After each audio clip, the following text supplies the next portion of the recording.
Hi, everyone. Thank you very much for the stage. How's everyone today? It's about to go dark a little bit.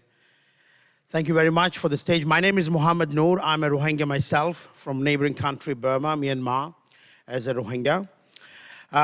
Today, I would like to talk two aspects of identity. Of course, one part which being how a technology can help a marginalized community and how that can be as a model for the rest of the world. So moving forward, we started this project called the Rohingya Project. Moving forward. So before we go into the project, I would like to differentiate between two aspects of a lot of people talk about. Number one is a refugee. A refugee, a person that migrated from their own country for multiple reasons, religious persecution, political persecution, and many of those things. And stateless is a person that is not recognized by the state or some sort of fall into the crack of any system that does not have any sort of identity. So according to the UN, this is not exact, but there's about 120 million refugees across the globe, and that is also increasing, and about 20 million stateless that include in many parts of the world. And unfortunately, we happen to be one large portion of those stateless people. Moving forward, what is the Rohingya and who are these people? Rohingya are the indigenous ethnic minority of Myanmar, formerly known as Burma, mainly residing in Arakan state, which is a Rakhine state. The Rohingya people have endured over 4 decades of statelessness, displaced, and genocide in homeland, and many of these victims, which has been recognized by the international community in many of the international jurisdiction, called as genocide, ICC and ICJ, some of you might know. And the stateless has left. There are about 3 million people now, people living in diaspora, that consist of Bangladesh, and which I will follow. So these 3 million people, over 3 million people have no documentation, have no birth certificate, have no passport, and so that they so have no access to any kind of things. Moving forward, so this is a kind of a rough map where the Rohingya are located across the world. So this is like about 300,000 plus in Saudi Arabia, in UAE, in Pakistan, in India, and Bangladesh is one of the largest, which is 1.3. It could be 1.4. And Thailand, Malaysia, Indonesia, and many other countries, regardless of Australia, Japan, and Europe, and US, and so on and so forth. Moving forward, just to give you a glimpse how the refugees are living, this is an aerial shot of Bangladesh refugee camp. It's extremely harsh condition. There's no sanitation, no food, and there's many NGOs trying to help, and there's no infrastructure. Just to give you a closer glimpse, this is how it looked like. It's all makeshift camps. Every time there is a burning, fire, and many of those issues. To go quickly, so those are the harsh condition of the Rohingya people. So because of the statelessness, we are trying to identify a few things. So because of the, so they don't have basic rights and basic access to any of this, which is no Rohingya can go to any university, education, or even simple school. Social, any kind of social functions or financial is something really, really big. No Rohingya can even receive money from something like a Western Union. Forget about opening a bank account. And of course, identity is a major issue. Quickly moving forward. So we started this project called the Rohingya Project. The Rohingya Project is a grassroots initiative dedicated to preserve and promote Rohingya identity. Through a decentralized identity using blockchain, enable access to learning and skill building, and unlock some sort of opportunity. So the way we are going forward is, of course, one of our vision is because being Rohingya has been marginalized in many different parts of the world. So it is our vision to how do we restore Rohingya identity and dignity as well. There are 4 components in the Rohingya project. Component number 1 is a decentralized identity. So this can be an unlocking for rest of this. And second is education and skill. We have built number of it as well, which I will show you, and a community exchange where we use multiple token technology to incentivize community people.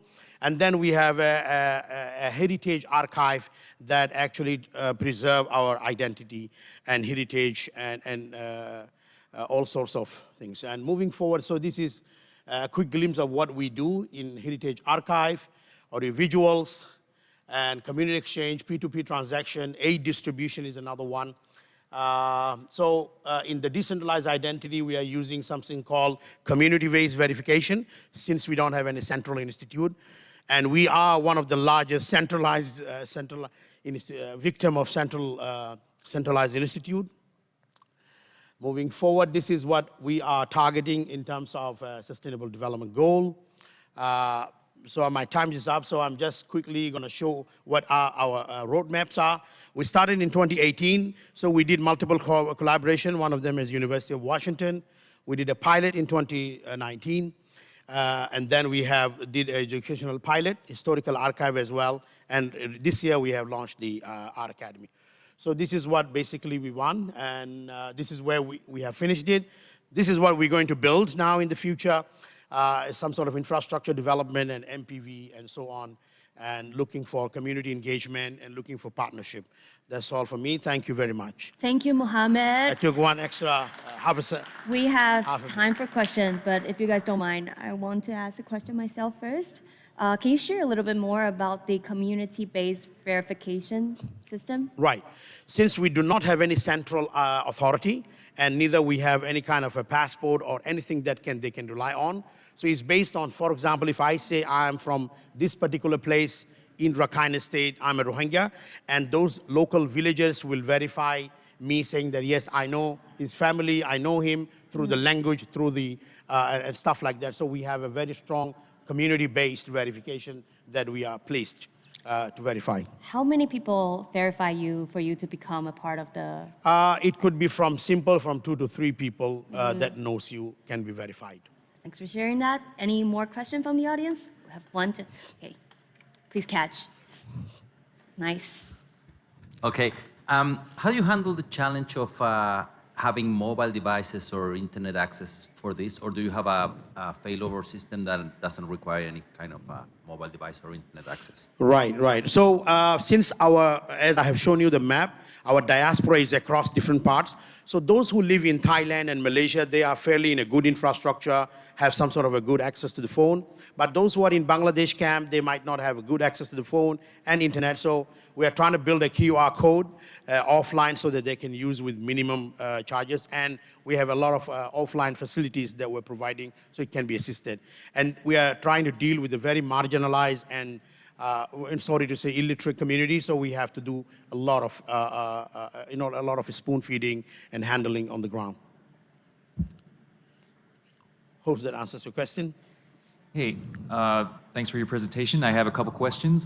First question is, I'm curious where you are getting the funding to do this project. Second question is your goal with this decentralized identity, is it to get countries, like normal countries, to recognize this identity? Right, thank you very much. So the way we are now funding ourselves is through a community funding, which is really like a bootstrapping. We did a couple of crowdfunding. We haven't got any dedicated or organizational funding, which we are looking into it. That is one. And the second one, what was the second question just now you mentioned? I think it's whether you want to be recognized by other nations. By the authorities? Right. So Rohingya decentralized identity meant to be a secondary identity or a kind of community identity rather than a legal identity. So in any state, you have a legal identity like passport and ID. Then you have license ID to have specific services. This is meant to be a community identity to access some educational and financial services. But that is a bigger goal in the future where we would lobby once we have enough number to recognize and moving forward on that. Yes, so that's part of the plan, yes. Got it. One last question, short one. Yeah, you mentioned about community-based verification, but right. The number of persons, 3 or 4, it's too small actually, I think. So is there any mechanism for if you want to abuse this mechanism, you can like say I'm this person, even though I'm not this person. But is there any mechanism for avoiding this? Yes, there are. So the way this happens is that when you put an application, the first thing you do is you record yourself 1 minute Rohingya language video. So say, I'm from here, blah, blah, blah. And the community verifiers will look into it. If they are not satisfied, they will have a one-to-one online call to make sure you are talking, you have the language. So we have 5 major tests. Cultural test, language test. This is the only thing we can rely on since we don't have documentation. So really, geographical knowledge of the place and so on and so forth. So it is extremely hard for any non-Rohingya to penetrate, but it's extremely easy for any Rohingya to get registered. Thank you. That's it for our question time. Please reach out to Mohammed if you have any more questions about it. It's a very interesting project and fascinating sharing. Thank you. Let's give Mohammed another round of applause. Thank you very much. Thank you, Mohammed. So the next person